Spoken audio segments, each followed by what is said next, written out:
Dungeons, crypts, caverns, and other dank and musty places span the globes of various role-playing games, and within them is perhaps one of the most terrifying monsters to ever exist.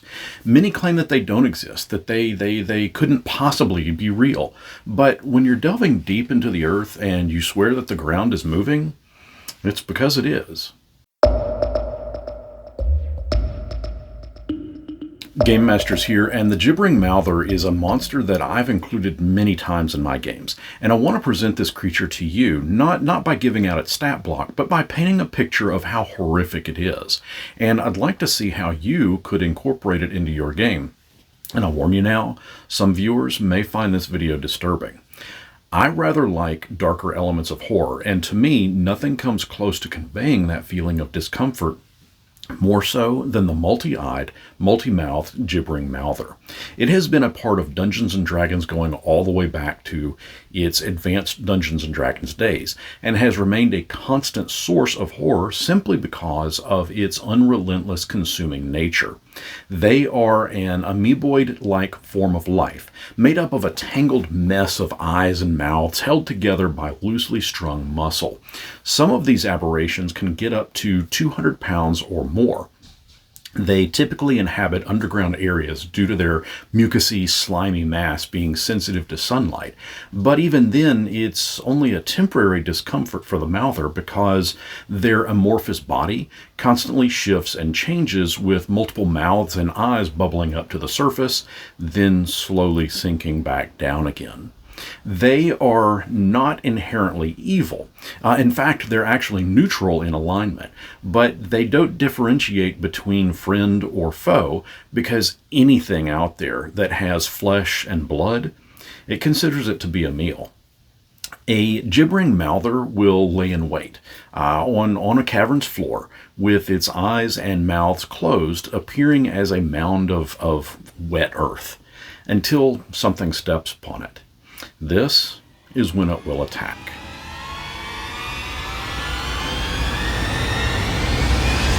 The Gibbering Mouther has evolved over the years. Long ago, it was able to spit a small bit of flesh that, upon hitting a cold, hard surface, would burst into a bright flare, which would temporarily blind creatures that were around it.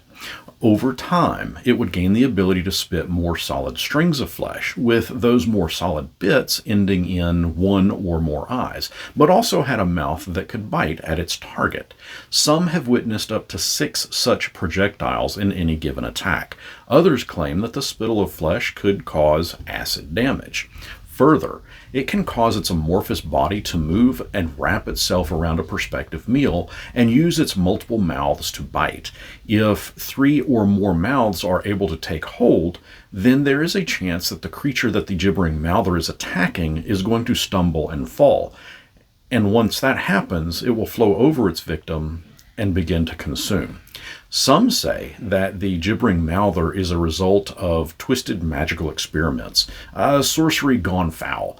Others say that they are a corruption of nature itself caused by dark forces that originate from the far realm, perhaps even a small sliver offshoot of a great old one.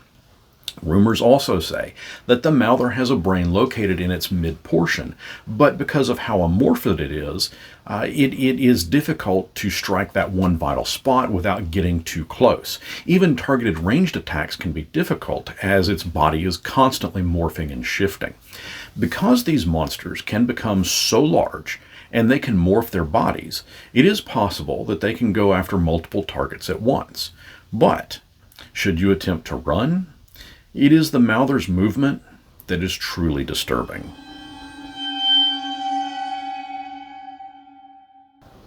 The Gibbering Mouther will propel itself forward in pursuit of its prey by biting the ground with a mass of mouths, and will pull itself forward, then bite the ground again with a new set of mouths, releasing its bite from the hindset. It's not uncommon to find bits of broken teeth in an area that the Gibbering Mouther is known to inhabit. It can also warp the ground beneath it and around it, changing the consistency of rock, stone, or earth into kind of a muddy, tarry quicksand. People that have survived encounters with the Mouther have stated that those caught in the quicksand have not been able to move at all, while the Mouther seems to be able to double its speed. Because of its ability to alter the ground around it, many an adventurer would be very wise to take with them a long walking stick when delving deep underground, simply for the reason that should that stick hit hard stone footstep after footstep after footstep, then suddenly sink into something soft, well, that's a telltale sign that something isn't quite right, and they might be wary with their next footfall. Being witness to it biting the ground and using muscle contractions to move forward, that has got to be a sight that's going to stay with you for a long time. And while simply seeing this monster can be terrifying, hearing it, well, that's something that can drive you mad.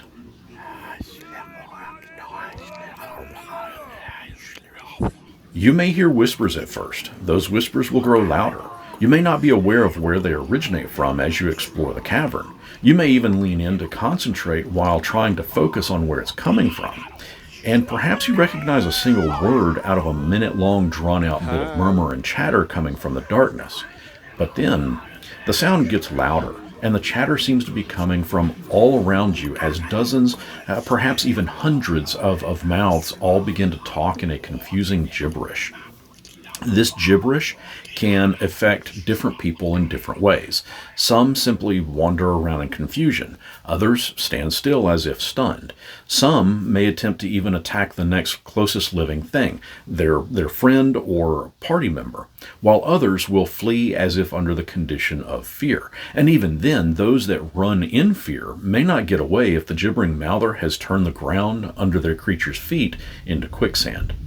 Because the Mouther has multiple mouths, some looking wildly different than others, each one can cry out with a different pitch and tone. Some may be deep-sounding, others may have a high-pitched wailing, others may cry out in agony, and others still may cry out in or moan in ecstasy. Other mouths may sound like a familiar animal, while other mouths may look warped and twisted and sound like something unearthly.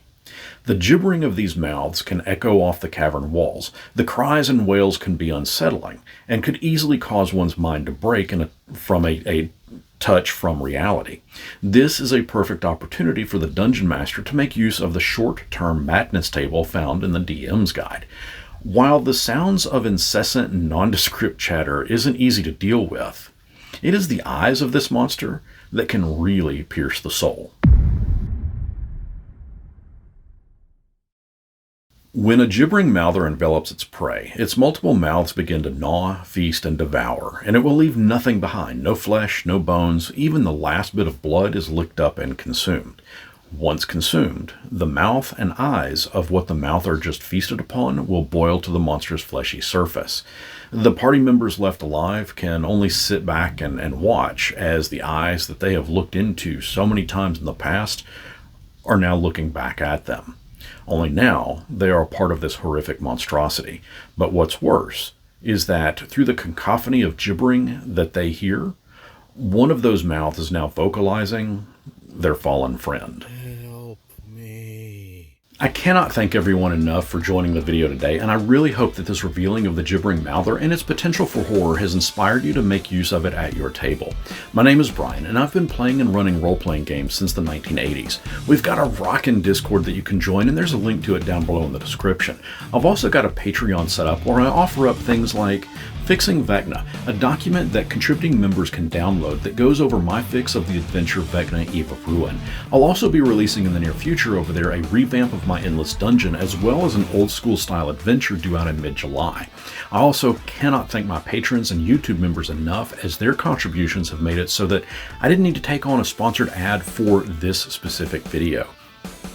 If this video was entertaining to you and you'd like to see more, please be sure to give it a thumbs up, subscribe to the channel, hit the bell, recommend the channel to others, comment below. It really means a lot, and it really helps the channel to grow.